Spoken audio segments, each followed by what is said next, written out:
So hey guys, welcome back to my channel simple math. तो guys आज मैं लेके आ गया हूँ एमसीक्यू एरा जो हमारा चल रहा है पहले से ही। तो उसमें आज लेकर आ गया आपका चैप्टर 10th जो कि वेक्टर अलजेब्रा है। तो ये बहुत ही इजी सा चैप्टर है और इसमें कुछ ना ही कुछ बेसिक समझने को, बस फॉर्मूला है उनको इम्प्लीमेंट करना है बस। ठीक है। तो उनके लिए मैंने पहले से वीडियो बना रखी है, तो मैं उनको लिंक डिस्क्रिप्शन में दे दूंगा आपको। जितनी भी चैप्टर 10th वेक्टर अलजेब्रा पर बेस्ड जो वीडियो हैं उनको आपको लिंक डिस्क्रिप्शन में मिल जाएगा, उनको जाके देख लेना। तो आज देखने वाले मोस्ट इंपॉर्टेंट एमसीक्यू जो कि हम हर चैप्टर के कवर कर चुके हैं, कुछ चैप्टर के रह रहे हैं उनको भी कवर कर दूंगा। तो आज हम चैप्टर 10th के कवर करने जा रहे हैं। तो इसमें आएंगे HBSE, CBSE and RBSE board के लिए मोस्ट एंड मोस्ट इम्पोर्टेंट है गाइस, मोस्ट इम्पोर्टेंट बिल्कुल। और इसमें से वैसे भी इस चैप्टर में से जो क्वेश्चन होते हैं वो इतने खास, मतलब कि इतने रिपीटेड नहीं होते, पर जो बेसिक होता है ना उनका एक ही होता है। जो उनका बेसिक चला आ रहा है ना पीछे से, मतलब कि इसमें जैसे डॉट निकालना है तो इसमें भी डॉट निकालना, पर उसी मेथड से, तो वो दिक्कत हो जाती है कभी कभी। तो शुरू करते हैं आज पहला क्वेश्चन हम बिना किसी देरी के। तो if angle between two vector A vector and B vector is zero.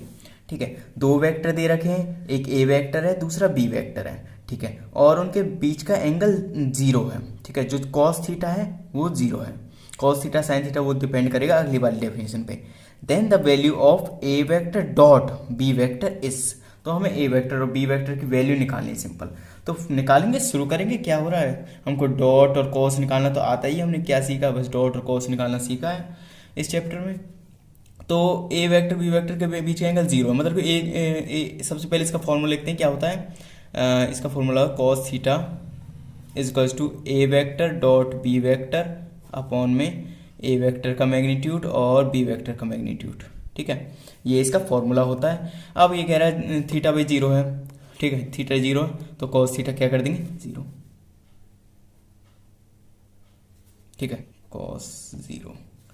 ठीक है, अब यहाँ पे a vector dot B vector upon में ए वेक्टर और यहाँ पे बी वेक्टर। अब कॉस जीरो क्या होता है हमारा, हमको पता है कॉस जीरो क्या होता है, जीरो।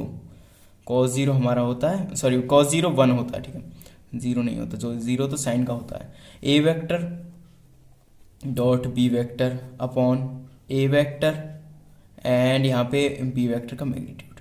ठीक गाइस, अब एक क्रॉस मल्टीप्लाई कर देंगे, इसको यहाँ पे ले जाएंगे और ये ऐसे एज इट इज रहेगा। तो ए वेक्टर डॉट बी वेक्टर, हमको वैल्यू किसकी निकालनी है, a vector dot B vector की, जो कि यहाँ पे इज क्या आएगा तो वो देखेंगे। अब ये इधर जाएगा, मल्टीप्लाई हो जाएगा, तो ये क्या बचेगा, ए मैग्नीट्यूड और ये बी। ठीक है, तो इसको सिंपली ए बी भी लिख सकते हैं या फिर मैग्नीट्यूड लगा दो, मैग्नीट्यूड लगा दो। तो इसका आंसर देखना कौन सा होगा, हाँ सी इसका करेक्ट आंसर होगा। तो ऐसी सिंपल क्वेश्चन है और आगे हम देखेंगे। अब चलते हैं हम नेक्स्ट वाले क्वेश्चन, क्वेश्चन नंबर सेकंड। तो ये हमारा next question, question number second. इसको पहले क्वेश्चन को पढ़ लेते हैं फिर सॉल्व करते हैं।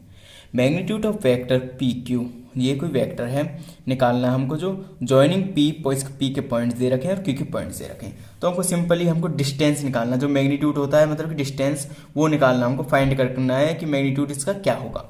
तो फाइंड करेंगे। पी क्यू निकालना, सबसे पहले पी को लिखेंगे। पी को हम कैसे लिख सकते हैं, यहाँ पे 2i कैप। ठीक है, अगर हमको वेक्टर की फॉर्म में लिखना 2i cap plus 3j cap plus zero, कुछ नहीं रहने दो उसको, जीरो को। तो और यहाँ पे क्यू को क्या लिखेंगे, क्यू हो जाएगा आपका यहाँ पे i कैप और ये -2j कैप -4k कैप। ठीक गाइज, तो ये हमारे दो वेक्टर हैं, इनके बीच का डिस्टेंस फाइंड करना है। तो डिस्टेंस फाइंड करने का फॉर्मूला क्या होता है, अगर हमको पी क्यू फाइंड करना है तो P Q is equals to final minus initial. Final क्या है, क्यू माइनस इनिशियल।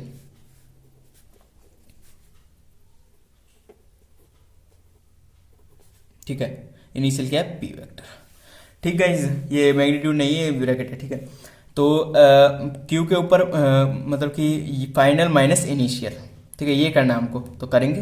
क्या हो रहा है यहाँ पे, P Q is equals to, यहाँ पे फाइनल माइनस इन फाइनल, इसमें से ये माइनस करेंगे तो क्या करेंगे, 1 में 2 जाएगा, ये फिर -1 बचेगा, -i कैप लिख देते हैं। ठीक है, -i कैप लिखा और फिर -2 में से -3, तो ये आ जाएगा -5j कैप और फिर -4 k कैप, और यहाँ पे -0 हो जाए +0 हो जाएगा, तो यहाँ पे -4 ही आ जाएगा, -4 k कैप। ठीक है, तो ये हमारा आ गया।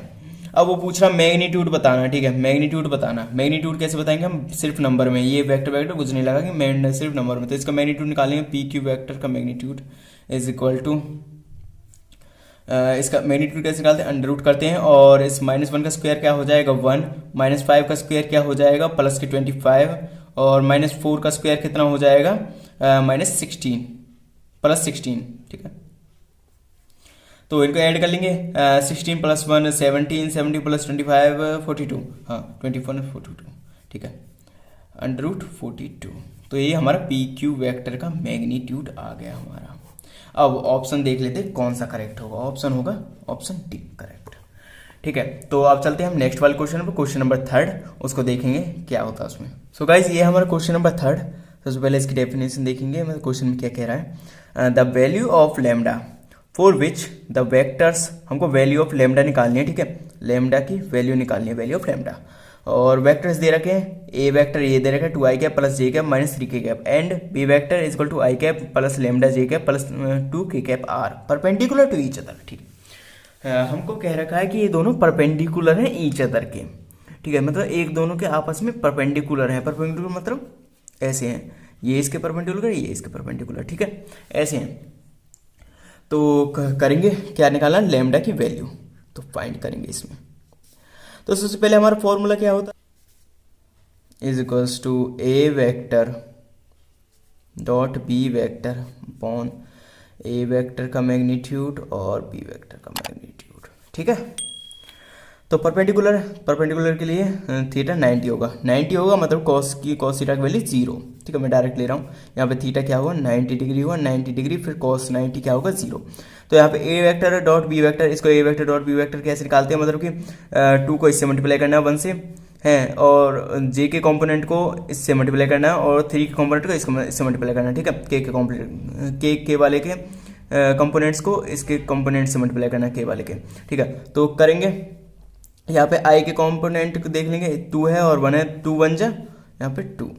ठीक है, और ये इसमें कट जाते हैं, मतलब कि आई कैप ये कट जाते हैं, क्योंकि हम डॉट निकाल रहे हैं, पर उसमें नहीं कटते हैं हमारे। और यहाँ पे फिर प्लस लगाना है, फिर यहाँ पे 1 × लैम्डा, पर यहाँ पे लैम्डा। ठीक है, -3 × 2 ये क्या हो जाएगा -6। ठीक है, अब यहाँ पे आपको मैग्नीट्यूड पता कैसे निकलता है? जैसे हमने यहाँ पे देखा था। ठीक है, यहाँ पे देखा था अंडर रूट लेके स्क्वायर करके इनका अंडर रूट लेके, ठीक है, ऐसे मैग्नीट्यूड निकलता है। पर यहाँ पे मैं डायरेक्ट ही कर दूंगा, जैसे यहाँ पे ए वेक्टर डॉट यहाँ पे बी वेक्टर, यहाँ पे इसका क्रॉस मल्टीप्लाई करेंगे जब, ये तो पूरा 0 हो जाएगा, है ना, ये पूरा 0 हो जाएगा। हो गया ना सिंपल। अब आप एक स्टेप जाते इसको करते फिर दोबारा इसको 0 लाते, वो बहुत एलोगेशन हो जाता उसका। तो अब इसको सिर्फ ये आ गया हमारे पास 2 = 2 + लैम्डा -6। ठीक है, -6 इधर का +6, और यहाँ पे 2 यहाँ पे माइनस का आ जाएगा = लैम्डा। तो यहाँ पे लैम्डा की वैल्यू क्या आ जाएगी 4। तो 4 देख लेंगे हम कौन सा ऑप्शन, ऑप्शन बी हमारा करेक्ट हो जाएगा।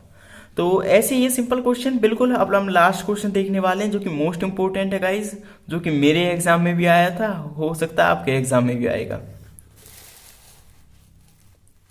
सो गाइज, ये हमारा नेक्स्ट क्वेश्चन, जो कि लास्ट क्वेश्चन भी है। तो ये मेरे एग्जाम में आया था, मैंने बता दिया।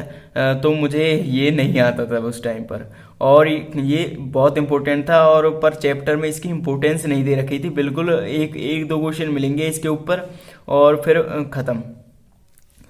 तो हमने इसकी बिल्कुल प्रिपरेशन नहीं की थी, और जब ये एग्ज़ाम में आया था तो हमको ऐसे लगा हमने इनको नहीं देखा और नहीं ट्राई किया, तो ये हमारी बहुत बड़ी गलती हो गई थी। और ये एग्ज़ाम के लिए मोस्ट इंपॉर्टेंट है गाइस, मोस्ट इंपॉर्टेंट। ठीक है, और इसको देख लेंगे क्वेश्चन को। द प्रोजेक्शन ऑफ वेक्टर, एक वेक्टर दे रखा ऑन बी वेक्टर। प्रोजेक्शन मतलब प्रोजेक्शन, जैसे ये एक कोई चीज है, ठीक है, जैसे इसकी हमको प्रोजेक्शन पूछ रहा है इस पर। ठीक है, दिख रही है आपको? हाँ, इसकी हमको प्रोजेक्शन पूछ रहा है इस पर। तो प्रोजेक्शन क्या होती है, मतलब एक तरीके से लगा लो छाया। जैसे हमारी छाया यहाँ तक आ रही है, इसकी प्रोजेक्शन यहाँ तक है, ठीक है, यहाँ तक, ठीक है। और ये हो गया जैसे हमारा ए वेक्टर, और ये हो गया बी वेक्टर। तो बी वेक्टर की प्रोजेक्शन ए वेक्टर पूछेगा जब कौन सा फॉर्मूला इम्प्लाई होगा, तो उसको मैं बताऊंगा आपको, ठीक है। शुरू करते हैं। ए vector on b vector, A vector की प्रोजेक्शन पूछ रहा है बी वेक्टर पर, ठीक है। तो करते हैं। ए वेक्टर एज इट इज होता है प्रोजेक्शन, ठीक है, a vector as it is. और फिर जिस पर प्रोजेक्शन निकालना है हमको, उसका यहाँ पे हम मैग्नीट्यूड निकाल लेते हैं। मैग्नीट्यूड कैसे निकालते हैं, बी वेक्टर अपॉन, यहाँ पे बी वेक्टर का मतलब कि यूनिट वेक्टर निकाल लेते, सॉरी यूनिट वेक्टर निकाल लेते, बी वेक्टर अपॉन यहाँ पे मैग्नीट्यूड। तो इसको ऐसे भी लिख सकते हैं हम, ए वेक्टर डॉट बी का कैप, ठीक है, मतलब बी का यूनिट वेक्टर। तो ठीक है, तो इस वाले फॉर्मूले को यहाँ पे अप्लाई कर देंगे, यहाँ को उठा कर रख देंगे। तो इसमें क्या क्या है, ए वेक्टर है और बी वेक्टर है, यहाँ पे डॉट ले रखा है इसका, तो ये कर देंगे i cap minus 2j cap plus k cap. Then फिर डॉट यहाँ पे 4i cap minus 4j cap plus 7k cap, ठीक है, अपॉन में यहाँ पे इसका यूनिट वेक्टर क्या हो जाएगा, अपॉन में यहाँ पे इसका मैग्नीट्यूड क्या हो जाएगा, 4 4 जा 16 माइनस में डायरेक्ट कर रहा हूँ, ठीक है, यहाँ पे 4 4 जा 16 और यहाँ पे 49, ठीक है। अब इसका डॉट निकालना, तो आई के कंपोनेंट के साथ आई का कंपोनेंट, तो 1 इंटू 4 4 और माइनस 2 इंटू 4 प्लस 8, और यहाँ पे कंपोनेंट के का आ जाएगा 7 इंटू 1 7, ठीक है, ठीक है। और नीचे क्या आ जाएगा, 16 प्लस 16, ये क्या होता है 32 प्लस 49 और इसका, ठीक है। अब 8 प्लस 4 12, ठीक है, और 7 प्लस 12 ये हो जाएगा 19 अपॉन यहाँ पे 49 प्लस 32, ये क्या हो जाएगा 9 2 1 और 4 2 81, ठीक है। ये अंडर रूट के नीचे आ जाएगा। 81 किसका रूट होता है, सीधा सास 9 और ये 19। तो ये आंसर आ गया। अब मुझे आप कमेंट बॉक्स करने बताना इनमें से कौन सा आंसर है ये, ठीक है, दिख गया, ठीक है। तो गाइज ऐसे ही आपके लिए MCQ एरा हम लाते रहेंगे, ठीक है। हमने ज़्यादातर चैप्टर कवर कर लिए हैं क्लास 12th मैथ के, और क्लास 12th मैथ की वीडियो देखने के लिए और उसमें नॉलेज पाने के लिए, मतलब बिल्कुल टॉप पर करने के लिए क्लास 12th को मैथ में, तो मेरे चैनल को सब्सक्राइब कर लीजिए और बेल आइकन को प्रेस कर लीजिए, जिससे मेरी हर नोटिफिकेशन आपके लिए आए।